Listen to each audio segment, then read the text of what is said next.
You know, it really all makes sense now. Trading executives, Tavares talking about tariffs are the wrong way to deal with China, BYD executives at multiple Stellantis facilities, Stellantis admitting that they were offered to sell brands at Paris Auto Week.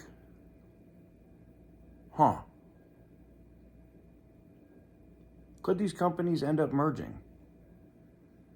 Because Tavares' behavior and answers seem to suggest that.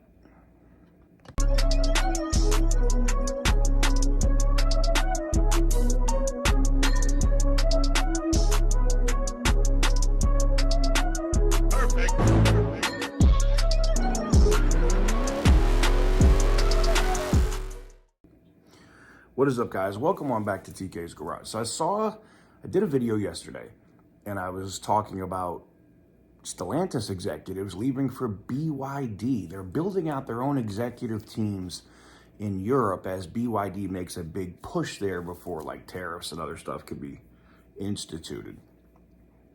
And they couldn't do it here in the United States, but they are going to push hard in Europe. And they've traded executives. People have left BYD and come to work for Stellantis, and people from Stellantis have left and gone to BYD. Seems weird, right? Remember, Tavares said that tariffs on Chinese electric vehicles were not the right way to go? A little weird, right? Wouldn't you like rules or laws that could protect your company? And then you admit, after you denied, that Chinese companies made offers for brands from you to sell. Well, if you can't beat them, you join them. And I know it's not like, I'm sure somebody else has had this light bulb go bing, but the recent public information that has come out about multiple Stellantis executives going to BYD as they make their massive push in Europe has me thinking it's all about the money, right?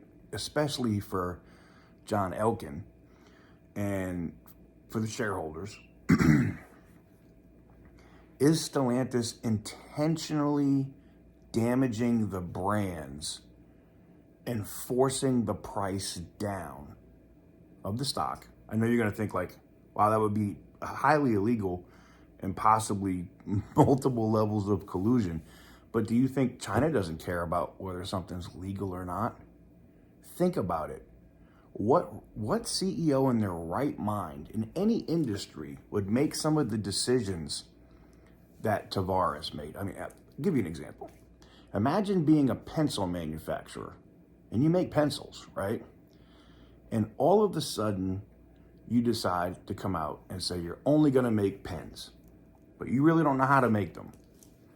And then they keep falling on their face, they keep having issues, but you don't go back to making pencils.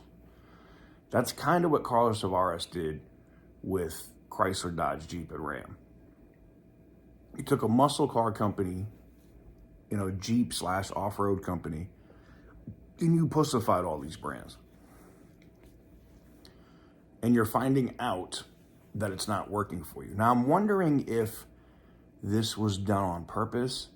And now I wonder if this is why Tim Kuniskis did not want to take over the job for Tavares and why he resigned or retired in the first place.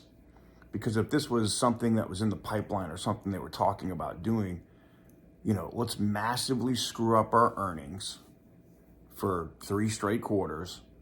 We'll get the stock price down to like $7.50 or $8, which would allow us to theoretically merge with BYD.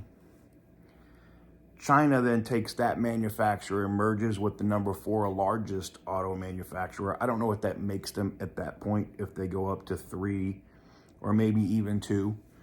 But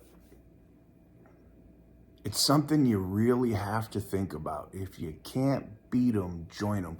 Because Tavares is really the only manufacturer CEO who's not screaming alarm bells about China. Think about that. He's saying we have to be more like them. He's the only one of them. Ford CEO, yeah, loves his Xiaomi car. Likes the Chinese EVs. Look, okay, cool.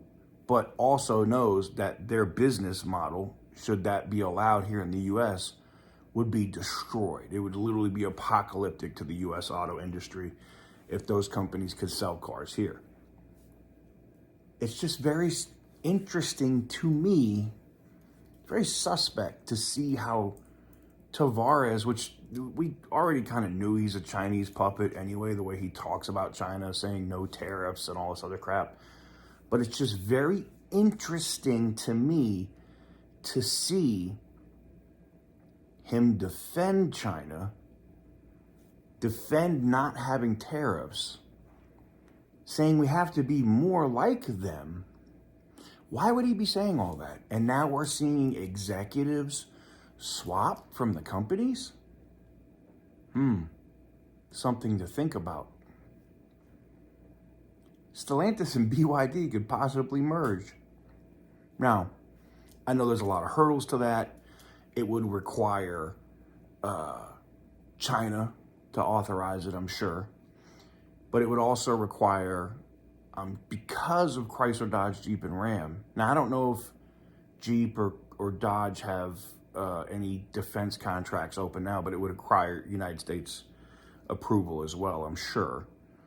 But it's very suspect. It's either they end up merging or they have a very significant partnership together moving forward. I think these two companies have learned a lot about each other during the process of BYD doing their investigation on whether or not they wanted to buy Chrysler and Dodge, that they saw something where they can be either profitable together or do something huge.